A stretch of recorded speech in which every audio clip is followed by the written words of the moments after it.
So, welcome to Diary of a Sleeping Goddess. And I'd like to explore the wild feminine that lives within all of us, men and women. However, I want to talk to you about what this means as a woman, carrying, holding this wild feminine that's within us. And she is awakening, she is stretching out, she is looking and going to claim back her power, her presence, her space. She will be seen and she will be heard. There is no way of denying this force that is awakening within us individually and collectively. And I want to explain this from how it somatically, how it feels as a woman with this, and just only can explain from my journey. And today has been a day of just complete care for myself and being able to just connect. And it's just started off with listening to the most beautiful dance, goddess music, I've called it. I've created a playlist. I'll put it in the comments for you to explore and see. But it's very like you say, Moroccan. It's sensual. It would be what you'd see in belly dance. It would be also for India. These old dance moves that would have had women in their energy and shifting and moving this whole wild feminine through them. And it's unfortunate what's happened is that because man has lost control of their desires and feeling that the feminine is theirs to claim, and this isn't broadcasting for all men, this is just what has happened in society for millions of years, well, not millions, thousands of years, millennia. And we have to realize that it was, and I was listening to a podcast, and it's really interesting. It's like women, the way women dress is subject to how much control men have about themselves, how spiritually aware they are. The Dharma really been practicing self-control, and the less control they have, the more covered up women are. And it's really interesting because from a very early age, going out as a young woman, I was really always conscious of how much I drink and, how you express yourselves and not wanted to come across as, wanting to lure anybody in. And most of the time it's when women were just having a great good time that you'd end up just being hassled. And all you wanted was just to have a good laugh, express yourself, dance freely. And, that was always restricted. You had to kind of hold it in. And I know I have held so much of this wild feminine in because ultimately it's quite scary, right? It's like there's this wild feminine who does not fit in to the systems, to the patriarchal system. She doesn't fit in because it's deliberately designed for her not to. And she will come up. She's like the raging water. She feminine is this water. You cannot contain it. It will always find a way. And she will find her way. And she is breaking and creating cracks that we're seeing in ourselves in a society, how the systems are falling and breaking down in terms of their lack of they're controlling. And it will not be able to be contained.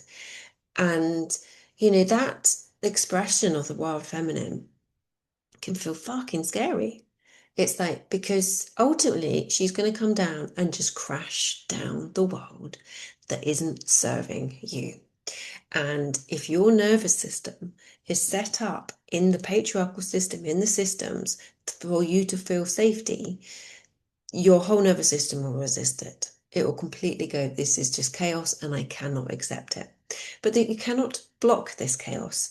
The key is actually in this whole process is how gracefully you can take it.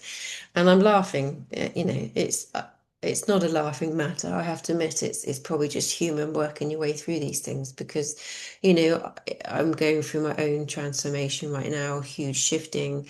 And, when this whole host of safety is being moved and shaken and changed, it can, you're up and down, it's grief, you really have to come back into yourself and to start to find somehow your own inner peace amongst that whole storm, even when it's your own storm, not just the out storm. And, from doing this channeled container that I did back in the summer called Daughters of the Golden Rose, it's so interesting. You can join the dots up after the event rather than before it. And I realized that for me, was about how to really truly embody an inner safety. Because my nervous system through trauma and, inherited experience stops you from being able to really make choices that are truly aligned to you, to your joy, to your desires, to your purpose, because again, you've been conditioned to sort of comply to a system. And this is about how you can embody inner safety to make the right choices. And I feel like that journey has enabled me to do so much healing to my nervous system, to take it out of freeze, to take it out of fawn, to be able to really open my heart even more, to be able to navigate what I'm going to be going through right now, and how to live it as much as I can in the present moment, and not to get overwhelmed of what, the future. You have to just take each present moment. And how to do that is like weaving joy into it. And even sometimes when you don't feel like it, it's about being able to just get into your body and experience the joy of being in your body, whether that's dance, whether it's cold water swimming, which some of us might just absolutely repel at that point, but and also self-pleasure, to be able to take time and to be in connection to your body, is so important. And I've had Mary Magdalene with me. So this whole rose lineage, it started back in sort of April, May, about a year ago, it's probably started to come through. And this is all from connection into my body, connection through meditation. It's not through going and reading books about things. This is all about lived experience for me. So it's not tainted by what I think it should be. It comes as pure as what it comes through as connection to me. And the Rose lineage, and that's what then led into Sophia, Daughters of the Golden Rose. And Mary Magdalene has been with me today. And she is the embodiment of the wild feminine. She is not all about just grace and nice. The face of the feminine that everybody wants to see, that graceful, she's got it all together. She is like the fire as well. She is the wild feminine. She is the Sekhmet. She is the Kali. She is the embodiment of the fire that society and the patriarchal system doesn't like, because she will not be contained. And she used her womb as her wisdom to connect into this. This is what I'm doing with my work, is really about understanding the womb wisdom, and and the yoni, and the power and the energy that is held in our wombs as women, and igniting her to, and just clearing out all the BS, all the patterning, all the conditioning, and just grounding, really rooting and grounding our womb into earth, into the truth, into the real support, into the real creatics, not the matrix, these systems that have you think it's safety and you give away your power to, and we call it democracy, and we call it going to work and paying our taxes as an honest living. It's fucking slavery dressed up. That's what it is. And, the feminine will not comply. She will not comply. And that is why women have been suppressed, oppressed, and shamed and sinned. So we carry all of that, all of it in our systems and pretty much in our womb. And our menstrual health will be a reflection of that. And then especially is then activated even more when we hit into menopause.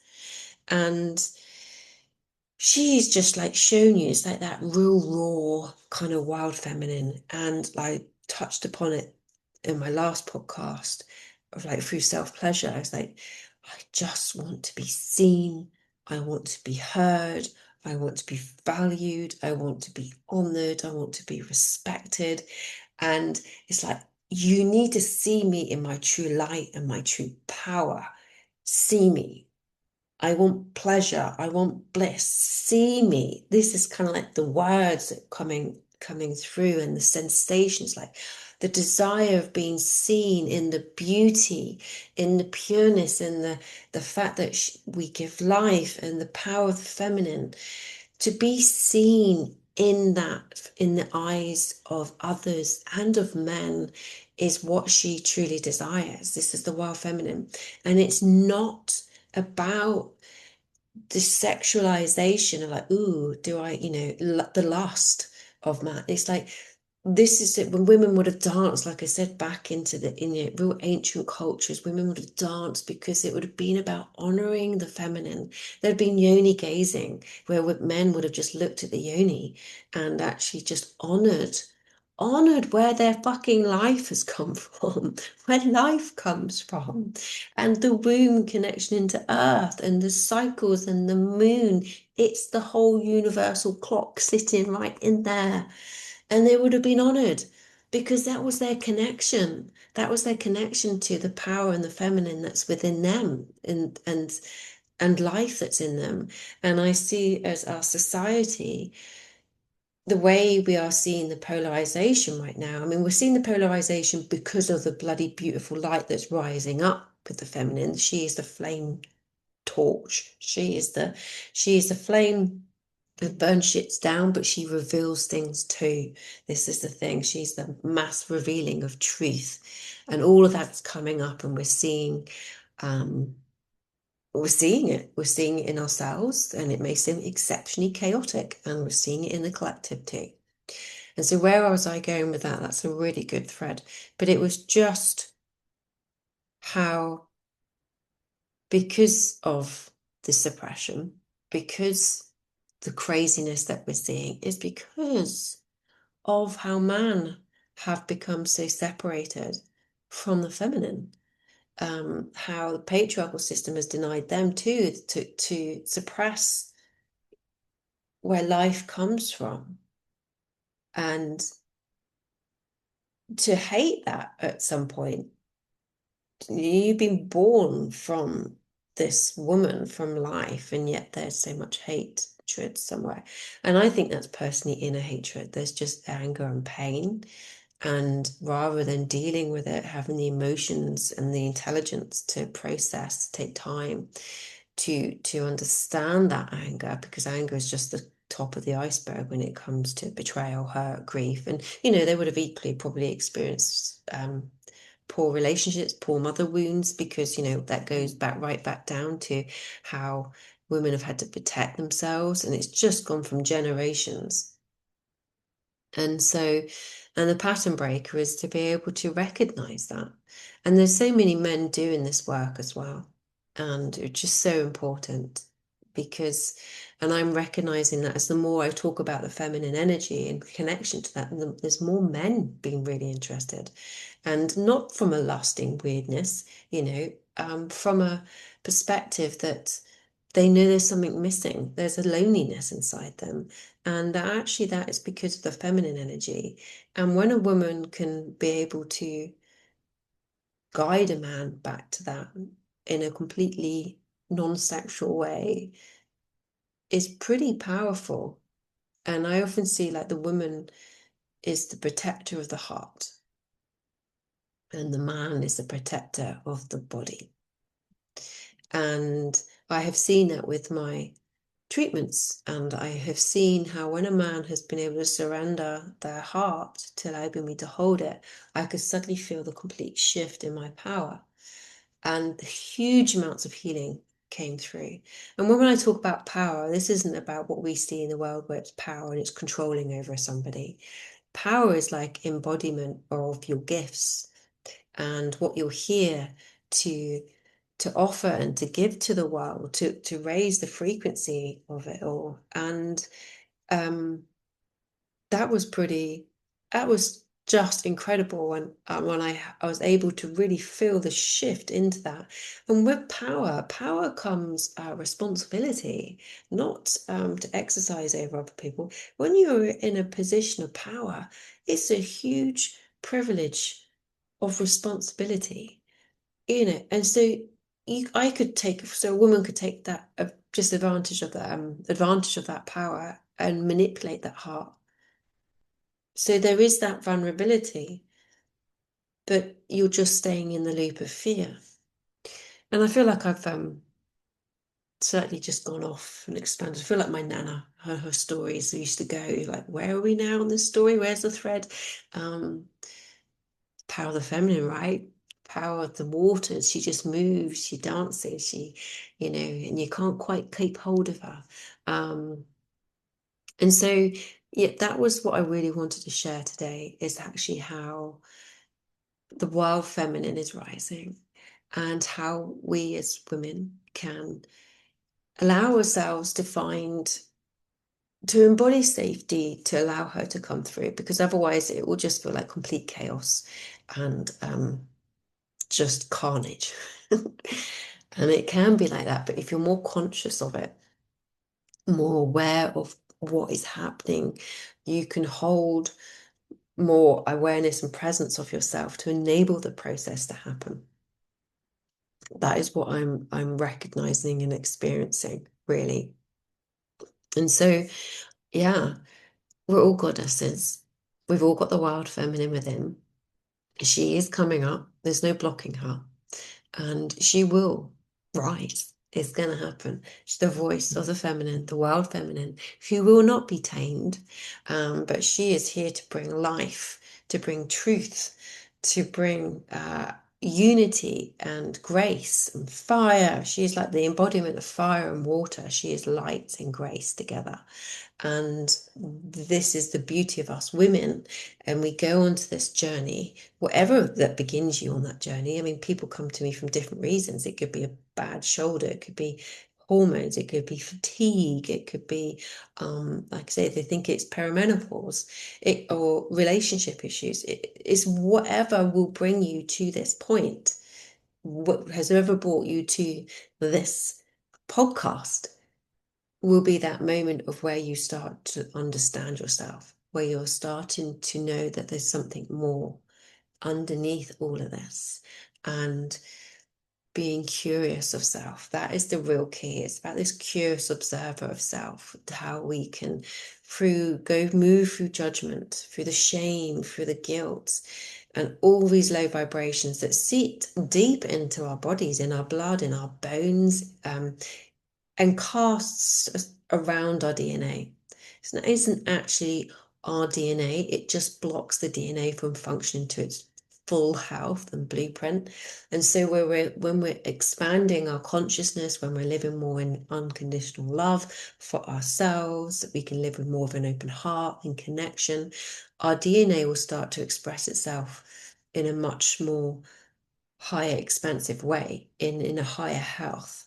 And yeah, so, and like I say, I've seen this going through generation. It's generational. It's like a carbon that's been mixed around our DNA, the true mother. And this is what I see with people with mother wounds relationships, and how that has been tainted, how it's been blocked. And actually, we take responsibility only for ours, but from our perspective, to break free from that ancestral lineage. We take the gifts and the wisdom, but we connect directly into the mother of earth, Mother Gaia, Sophia Gaia, what produced us, the DNA of the blueprint, the seed of life that created us. We go back to that connection, and we activate our DNA from that as we go through these layers that are blocking it. And so, yes, there we go. I feel that's probably about all one needs to mention for today. And But I would just say, if you're feeling it, dance. Just dance. Get into your body and dance. Feel it. Feel your hips move, feel them creak, feel the fluidity. Give yourself that full permission to express yourself with joy and yeah, just let yourself go and feel that freedom. Feel that freedom that is already within you. Give it full permission to express itself. And we are all here as souls to free ourselves. And the wild feminine is the one that's going to do it for both men and women. And us women, as we're closer to it through our wombs, we have that. We're being called to recognize that and to embody that and to support men to come back to embody that too. And exciting times, even though it can feel exceptionally daunting. And so, again, discernment of what you listen to is going to be so important because you are the creator, you are the observer, you are both. What you put your mind to, what you put your energy to, what you put your emotions to is what you're creating. So, really be discerning of what your whole field, your energy field, your thoughts, where are they? And keep bringing them back to love, joy, and peace because that's your truth. That is your truth, even though you might not feel it right now. Because you'll have these stories, you'll have the ego, you'll have this bitch on your shoulder telling you you're not. And it's like, she ain't that truth. She's she's the shadow of your true self. She is the complete opposite to what actually is your truth. So if you can hear those voices and know, you're just a mirror, you're just a shadow to send me, say I'm in the completely wrong direction and I need to just focus my energy and attention somewhere else. It's like a deflection. It's like, oh, that's my deepest, darkest shadow. So actually, I need to then think of the complete opposite to know where I truly am. But we get lost in that thought and we go into the emotional vortex of it. This is what we're having to do through conscious embodiment work to shift and break these patterns. So thank you for listening, goddesses. Shake your booty, get your ass moving, and just like even in you feeling the most shittiest of shit, go shake your shit, go shift your shit, and go into dance and or self-pleasure, or get into the earth, whatever it is, just get into your goddamn body and just have fun. Okay, and see you soon. Mwah.